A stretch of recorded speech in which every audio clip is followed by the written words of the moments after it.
Okay guys, the battle is ongoing. What we have here of substance, we have here that the Scottish contingent on the right blundered and fell behind, actually blocking the French who are fighting the English across the river banks. Now this is an advantage for the English. The English now decided to push. They know that the French have no way of being pushed back if a result like this comes from shooting or hand-to-hand combat, and all the units will be destroyed because there's no space to move a big unit, especially here. I don't know, we'll check this in the rules. Here the two big units of children are moving very slowly, getting shot at by the English and getting weakened. But here is exactly where the battle is getting very exciting. The English mounted knights charged the flanking attack of the French, trying to break it so they can bring the supplies. In the meantime, this contingent of English mounted knights doesn't have enough space to attack. Probably they will try to cross the river and attack the children in the flanks or in the rear, but it's quite dangerous actually. Here what happened, the crossbowmen, the French crossbowmen abandoned screening the Scottish and they came here to support with missiles against the mounted knights, and they're doing quite a good job. In the meantime, the besieged army of the Black Prince is waiting to take advantage of any situation that will allow them maybe to sally forth or here support their mounted knights, but still this is not the time to do anything like this. So we'll continue fighting. It's very difficult. I don't have even a stand for the camera to show you roles, but I think in a good way I can give you what is happening on the battlefield with small recaps while playing, and we'll get it from here. But also you can see the miniatures and how it's moving. Here the English, I forgot to mention, of the King and the Earl of Warwick are advancing, shooting against the French across the river banks who are trying now to cross and become more aggressive, this left flank of the French. And here the English, as I told you, they become more aggressive because of this congested situation we have here between the Scottish and the French. So let's see what we can do a couple of rounds more. So we continue the battle. The Scottish have charged. They're all shaken, as you can see here from these types of markers I created, but they managed to attack. They're very big units and very strong. They have a lot of stamina. The English are holding here by the skin of their teeth. But here the English have a great advantage. The mounted knights charged, pushed back, attacked the other unit in the flank. The French are in trouble.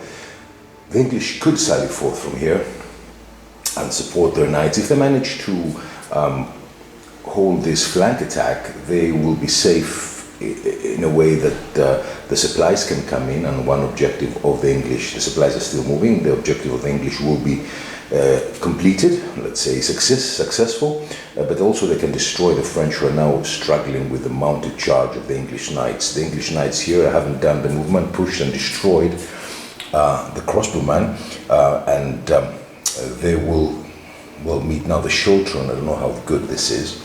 That is already from the shooting. It's already shaken, so it's a lot of problems here for the Scottish. Here the battle is balanced. The French decided to charge along the river. They are in difficult ground. The English are holding on, but the French have a large contingent here, a lot of units. So we'll see how the King, who is here, and Warwick will fare, but it seems that the game is played here.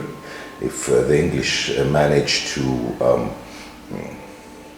create problems to their children, and here if the English manage to relieve their left flank, the second, let's say, besieging army, and manage to get supplies, then maybe this contingent that is holding the bridge and the lumbermen can turn and help their comrades here, that they're very stretched against these very strong Scottish children. So this is a very critical next melee for the French and the English at the same time. And as I said here, I'm going to do the movement now and remove the crossbowmen. Here I think it's balanced, but I think if nothing major happens, it will be a balanced fight. Maybe the English can hold them. Obviously, we don't want the king to be killed, and that will be, you know, a panic effect along all the ranks, and of course the Earl of Warwick. Regarding the king and the dukes of France, they're still here. They haven't committed themselves as a commanders. They will be used if the commanders currently leading the French and Scottish army are killed or injured. So this is the situation now. I will do a few more moves, and it's impossible, guys, to show you die rolls and everything. It's too many. I mean, what these videos I'm showing you now is after hours, you know, because when you're on your own also you have to refresh the rules, check exactly what's happening, read the rules again, and do the situations in complex kind of situations. I promise one day we'll have with the die rolling a big battle, but currently it's impossible. But I think this way you also understand, and you enjoy the miniatures, and you also understand how the battle is going. It's actually quite interesting how the battle is faring at the moment. We're using Hail Caesar rules, obviously. So a couple of hours, half an hour, 45 minutes of shooting, and hopefully I can update the third installment. Things are getting a little bit darker here. We have a little bit of some clouds, summer gray clouds, but let's see what's happening here. It's quite a lot of action. The French are pushing the English. The king is not doing very well. Pushing the English, they manage to take themselves out of this river, and they're getting pushing the English, reducing the stamina. Very, very hard battle here. The English of Warwick on the hill are doing okay, are holding. The French managed to cross after shooting, but after a good shooting, the other French contingents were pushed back, and where now the pressure was alleviated for the English on the hill. So here is a critical battle. Probably Edward III needs to enter. Now here we have a lot of interesting stuff to watch. The crossbowmen were broken, didn't have much of an effect of the battle, and the mounted English knights attacked. They already, the children that it already has big problems. At the same time, the Black Prince gave order to Reginald Cobham, his sub-commander, and he attacked with his infantry supporting the mounted knights. And now we have melee. The children is surrounded. Okay, obviously we know children don't have flanks or rears, but they are in trouble. They are shaken. So it could be a very interesting battle here. The English are holding by the skin of the teeth. The children is very strong. They managed to push them back. Here the melee is ongoing, but still there is a lot of battle to take place here.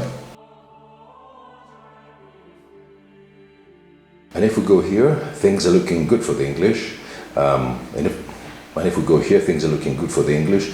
The French are pushed back, and the king gave order to the contingent guarding the bridge to attack the French in the flanks. I think the English have a good chance here of winning the battle, while non-stop shooting from the castle and from across the river is ongoing, and this unit is going to be pushed back. That means that all this area, congested area, will be a problem for the French. The English baggage is still moving, it's not going to be affected at the moment, but I think where the English are in trouble is here where the king is, and obviously we see all these French units here that they're still waiting to cross the river. They fell back a bit, but they stopped. They're not going to continue. They don't want to get congested. If the French attacking the hill are going to be pushed back, and the same here. The French attacking the English, if they're pushed back, they don't want to have any problems. So they're on standby. So critical battle here with the Schultrans, the critical battle here for the English if they win and they can manage to successfully one objective. And here obviously the English must hold. If the English hold here, obviously if this battle and this battle are successful, there are many units that will be free to probably support the center, or these guys can attack the French at the flanks or in the rear. So there's a lot of possibilities for the English if they get rid of this schultern. At the same time, if the king breaks, with big trouble for the English. They will probably be annihilated. Still, there's a lot to be done, but the king is in the back foot here. So this is the situation currently. I think it's getting a bit darker. I don't know if you can see the battle well. I think you can see it. I mean, there's still light from outside. Let me fight a couple of rounds and come back to you for the final first part of the battle. Okay, guys, the weather is a bit better, so I continued for a little bit more, a few rounds, and we have a lot of development. As we said here, the siege on the right or left flank of the city of Limoges was destroyed. So now the English mounted knights know that the provisions will enter unhindered to the city, so it immediately left to support their really hard-pressed king. There is a lot of trouble here for the king. The French are doing really well. Another big blow for the English is that the center division of the Scottish managed to break the defenses and push back the English, fighting hard. Now, the division of English who left to support the mounted knights on the flank attack now is entering back from the bridge, and they will try to support the comrades here to hold the center. The same with the longbowmen who turned from shooting across the banks of the river to support as best they can. So this is a very critical situation for the English. Here the schultern is proving stronger than expected, and still the mounted English knights and Reginald Combham and his elite men-at-arms are still fighting with the schultern. But now, seeing that there is a breach in the external defenses of the English, the French turned one division under the Duke of Orleans, and they're trying now to come and support the Scottish. They smell blood here. So things are not looking very good here in the center, although support is coming.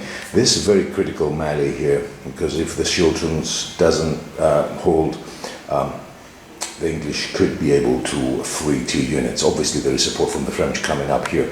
Maybe the French will take an advantage and attack the English in the air, so that's quite an interesting scenario.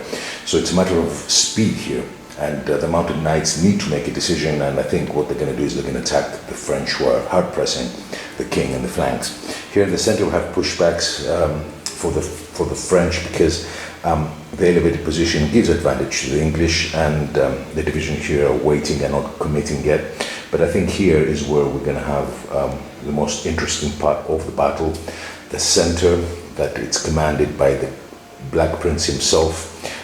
Now the support is coming, so obviously they will be more robust. Maybe they can hold the Scottish. Here, this free now unit of mounted knights, maybe they will turn the scales against the king who is pushed back. But here again also, there's still, the schultern is very strong. It still preoccupies 2 units, the English mounted knights and the English man-at-arms division, and they're coming here to attack. Probably they will take advantage and attack from the back, so this battle will become quite interesting unless they ignore and they attack the weakened defenses here with only longbowmen, although supports are coming. Again, there is a substantial number of units of this French that they're not committed yet, so we don't know what's going to happen. I think this center, this position is the weak for the English, but that was the main issue. The main point was to preoccupy the large French force and successfully defend the city. So currently the plan is working, of course, except the situation here where the Scottish managed to push back the English. So quite interesting situation here. We're going to see how it's going to develop. I think I'm going to leave it here for today. I think it's quite exciting. We captured the Dauphin who was commanding the flank attack was captured. Bernard clan managed to escape, and now he's commanding the French. So we have quite a lot of interesting situations here to see how they will develop, and obviously the carts of supplies will reach the English, giving them the victory points. So this is currently the situation. Guys, I hope you're enjoying these recaps that I am posting. Hopefully I can have a recap for you tomorrow. If not, I'm going for my actual vacations on Saturday, and I'm coming back a week after, and then I have a week before I go back to KSA. So I think I would be able to finish the battle the week after. So this is from me, guys. I hope you enjoyed the video. Thank you so much for watching. Thank you for supporting the channel, and bye-bye. Have a great day.